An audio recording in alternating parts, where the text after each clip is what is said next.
On this Tuesday, we set our sights on ship shot down from such great height. To smite ETs that is our plight.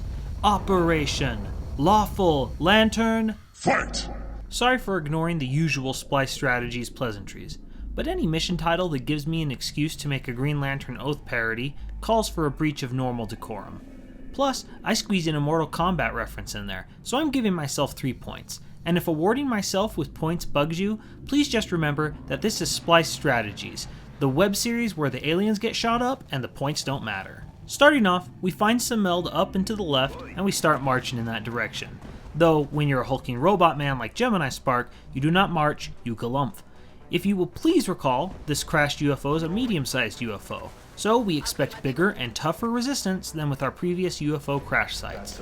That is why we have our most decorated soldiers along for the mission, namely Jimmy, Beetober, Citrus, Sucre, and Gemini. And immediately, I'm a tad confused. I see Jimmy has squad sight to some aliens, but I didn't notice any aliens. Tabbing through, I find that Gemini actually has moved to the exact square where he can just barely see a flock of floaters. Now, I could have Gemini take a shot at them from a distance, but I don't want to start a fight with my team so out in the open. So I elect to do nothing, and 2 of the floaters casually move back. I start off the next turn putting Jimmy into Overwatch, because I expect at least 1 floater will move into Jimmy kill range when I have Gemini activate them. I said when I have Gemini activate them. Huh. Hill must be granting Gemini concealment. Well, I guess I can move Citrus up then without them seeing. Are you serious? You didn't notice the 10-foot tall yellow cyborg with footsteps louder than a high school drumline, but you did notice my tiny assault who stalks so silently that we nicknamed him Cobra? You floaters need to see a space optometrist or something, cause while I don't exactly know what's wrong with your eyesight, I know that something ain't right. Anyway, as you saw, we already scratched out 1 floater because Jimmy did as Jimmy does. And now, we want to make this floater a lot less comfortable. Gemini's collateral damage will make sure of that by destroying its cover. After that, we shuffle soldiers around and set up some overwatches for the inevitable frontal assault. And now it's time for another trick shot shenanigans featuring 01 DJ Sucre. On today's installment, can he shoot an alien through a tree trunk with a minigun? Indeed he can! Cheers for DJ Sucre! And after seeing that improbable display of shooting skill, the other floater decides he needs some more space. Now normally I'd be worried about that floater being in Overwatch and halting our progress, but now, Citrus Architect is fully armed with the Lightning Reflexes perk, meaning we can lead with Citrus and not need to worry about the spare floater being in Overwatch. As Citrus moves, we find something quite curious. The second meld canister is basically right next to the first meld canister, and they're on the exact same timer. Problematic. And the only one who is close enough to make it in time is Citrus, but we're using him as Overwatch bait. If you shoot a container before its meld has been collected, the container will get destroyed and you can't collect the meld. Since we plan to get Citrus right next to the meld and make the floater miss with Citrus's lightning reflexes, this is now a concern. To resolve that issue, I dash Beetober forward and trust the team to hit any Overwatch shots if they are needed. Fortunately, they're not, and I'm now free to move Beetober up and collect the meld. But it's soon thereafter that we have 2 new concerns on top of our rogue floater. Beetober uncharacteristically misses his Overwatch shot, and, unlike the confusing squid bot from Operation Necessary Wit, these 2 go into stealth as soon as they get shot at. I preferred it when we had dumber enemies. Luckily for us though, we now have a sniper with a good old battle scanner. Squid bots just aren't as opposing as they used to be once you got one of those. And sure enough, we find 1 squid. Now, I really want Gemini to get the kill, because he has not had a rank up as a mech. So, while I don't normally go for coin flip shots, I'm gonna go for it this time. And Gemini Spark delivers. With everyone else going into Overwatch, it's the other Seeker's move. And it moves right into the battle scanner and we take our shots.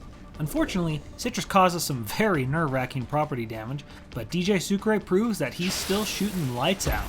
Now why that property damage was so nerve-wracking was because normally this is the room where the outsider is on a medium UFO. By usually I mean like 85% or so. So we just opened up a window to that room. Now we got lucky, the outsider didn't activate, and so if the outsider is in that room, he's probably near the back where it's all dark and we can't see. but we're going to have to be very careful with how we move along this edge so we don't accidentally trigger him. Now it's time to find that one floater that got away. I start moving along this left edge so that I can search for him because he went this direction, but also to avoid being seen by the outsider. I leave Jimmy back behind to cover the team just in case they encounter another group of aliens besides the floater. It does leave Jimmy a bit isolated, and she's only behind half cover, but as long as the floater didn't use all his movements to fly all the way around the UFO to flank Jimmy, this shouldn't be a problem. Okay, it's now a problem. Jimmy, please hit your shot, as no one else is close enough to help if you miss. Jimmy scoffs at my implication she needs help, but that just makes me worried. We've had far too much good luck on this playthrough. No one has died since Maddie, and if you've played XCOM long enough, you start to see good news as an excuse for the random number generator to work you over even harder later. My paranoia aside, I have seen a couple of indications that the outsider is likely in the normal room. So I move Jimmy up and toss her last battle scanner to confirm it. And take a look at that bounce, perfectly placed. And we see that it's not in there. Well, that's no trouble at all. Whenever the outsider isn't in that room, he's usually right in the center. Plus, that would be the same line as the alien sounds I heard earlier. I mean, sometimes they're in other parts of the UFO, but honestly, I think I can count on my left hand the number of times that's happened to me. It's pretty rare. So I start moving the boys up to the wall to peek in. We haven't activated the outsider yet, so my plan is to send Beetober into this room right here so that, if the outsider takes some cover along the wall, he can easily flank him. Then I can just rush in with Beetober for a flank shot. So we just move Beetober up, and oh, I have made some terrible assumptions. Oh dear. Oh dear. So, what went wrong here? Well, I thought I knew where the outsider was based on previous experience and alien sounds. But I didn't in fact counter that the alien sounds could have been from the floater executing the longest flank in history. But frankly, the biggest mistake I made was forgetting Spliced Strategies axiom number 3. If you assume you know what the aliens will do, prep the morgue. So, no one's gonna have a good shot to this guy. As we discussed before too, outsiders are highly accurate and kind of crit a lot. No one can survive a crit. Well, maybe except Gemini. Yes, except Gemini. Yeah. This is quickly becoming a plan. Have everyone else scurry away and hide behind Gemini's armored skirt. Everyone else but Gemini seems to be okay with this plan. And though Gemini does lodge an official protest that take it like a man isn't a valid survival tactic, he grins and bears it all the same. Well, maybe he doesn't grin and bear it, but he at least bears it. And, well, that's something. To make it up to Gemini, we let him charge forward and finally use the flamethrower that he's been itching to test out. Need a light? Fire it up. And with that, Operation Lawful Lantern is complete. A lot could have gone wrong, but thanks to some great Overwatch shots and the grumbling but compliant toughness of Gemini Spark, we're going home in one piece and our pockets stuffed with a lot of stolen alien goods. Sadly, Gemini's sacrifice did not net him a promotion. It's tough to level up a mech though, as mech soldiers get half as much experience points from kills as normal soldiers. I guess the council feels they're too good at their jobs and must be punished. Typical politicians. But hey, at least DJ Sucre is moving up from corporal to sergeant and getting the nickname Bruiser. So toughness, such intimidating, much manly.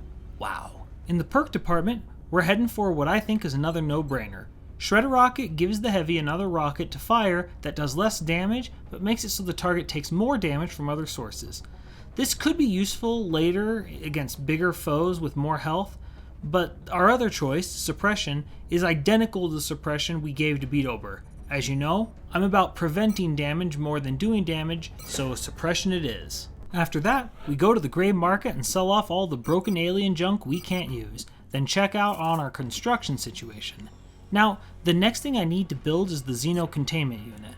Looking at what it will cost, we see that it will require 5 more power. Now, we have enough power for it, but I want to be able to construct stuff after the Xeno Containment Unit too.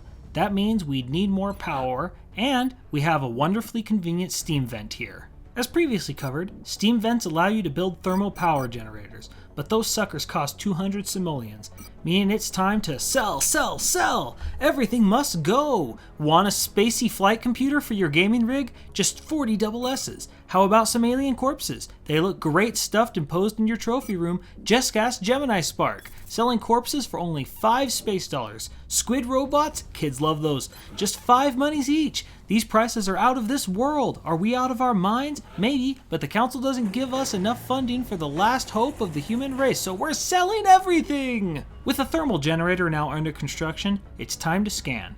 And floater autopsy completes, so we can now build an auto-dodge module for our fighter pilots.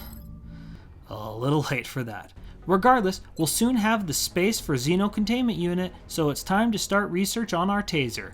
So we go back to scanning, and then the UK comes at us with a tempting offer. Seems the boys and girls at MI6 heard about our little rescue mission in Glasgow and were insulted that they didn't get to solve it themselves. And so they want to prove that they can handle it, but they just want some Reaper rounds as, insurance or something. But hey, we're more than happy to help out. I mean, they're willing to pay us more than it costs us to build the Reaper rounds. But right now I have no money whatsoever. And their offer is good for 20 days, so I can afford to wait and see what the next mission offers me. And what the next mission offers me is a cutscene. Phenomena now affecting cities worldwide. We're now receiving word of outright attacks. Looks like they've changed their tactics. But why? Why do this?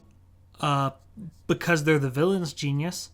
No one seems to know their standard movie plots. Did nobody see Independence Day? Regardless, the aliens are shelling Mumbai, India, and we need to go on a terror mission. We'll get more into what the details of a terror mission are next week, but for this week, just know that they are scary. Here's a teaser trailer for next week.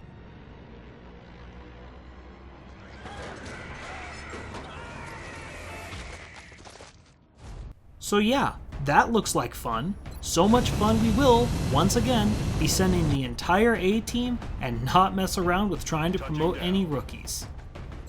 Join us next week where both XCOM Soldier and Mumbai Citizen will be becoming a Bee Gees fan, because we'll be feeling the city breaking and everybody shaking, but we hope that we'll be staying alive in Operation Disco Action. Until then, I'm Spliced, and I am really scared for my soldiers next week.